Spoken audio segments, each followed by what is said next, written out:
for answering. We do have some starter questions that have come from earlier conversations.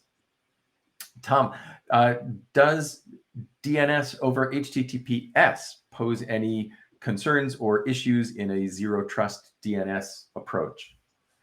Yeah, John. So when you look at DNS, you have the ability as a consumer or as even an enterprise user, you can use a technology called DNS over HTTPS or DOE.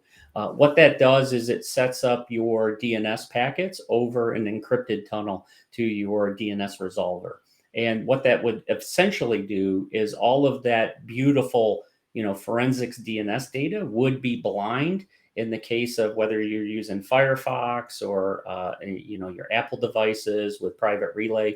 So as an organization, you have to understand is number one, this has an ability to blind your security stack from DNS queries. So you want to make sure that you kind of set up some architectures to block that data or get visibility into that data. But yeah, that's definitely a threat vector you have to consider.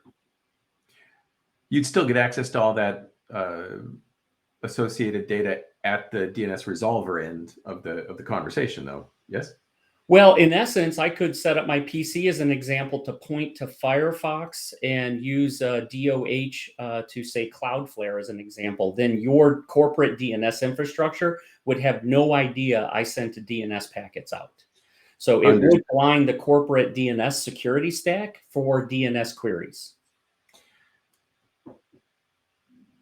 And that level of control over configuration on end user machines, where it's pointing to for resolution for DNS, is a slippery quantity in a lot of companies, paying lip service to locking things down, but in practice having enormous levels of administrative access to the end users on the machines. Yes.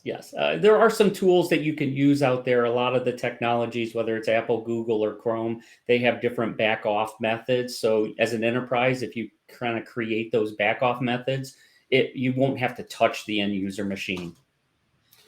And yeah, that's always fraught indeed. So that actually brings us to the next question, which is, what do you see as the biggest challenge that organizations face in adopting a zero trust approach to DNS?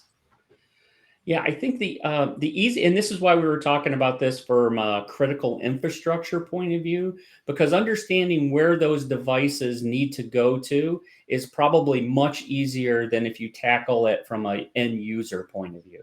So when you take a zero trust approach to, say, designing your DNS infrastructure, it's easier to do in those, kind of critical tier organizations where it says, I maybe want to know they go to these domains, but not everything else, right? They don't need to go out to the internet, as an example.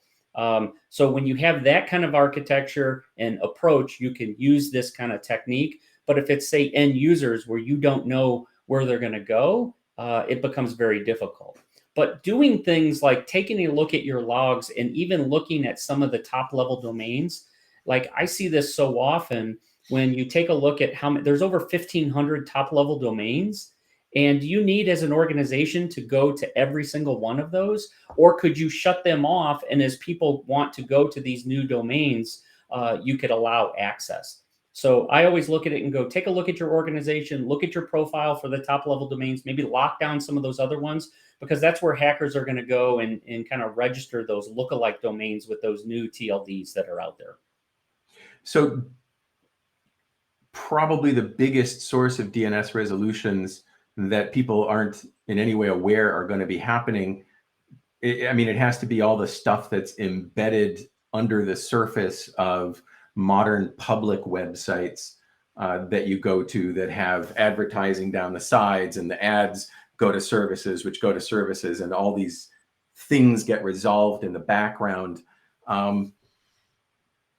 Is blocking access to those domains as part of a first block and then allow approach, is it likely to break functionality or just interfere with the advertising parts? Well, and that's where you have to be careful if you lock it down too far, right? If you turn that security wheel all the way to the top. So the easiest thing to do is take a look at what domains you're doing business with today and profiling your existing DNS traffic, and then applying this kind of architecture to that. That's going to probably bear the most fruit, because you're absolutely right to try to figure out where everyone needs to go. So I used to be around back in the 80s, and we had a intrusion prevention client, and you turned away. Yes, it was great, but it was air gapped, right? You couldn't do much with it. So you can do the same thing when you do these application allow policies. You just have to be careful around that. So you have the ability to break stuff.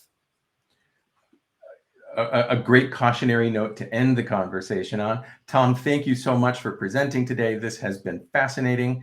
Everybody.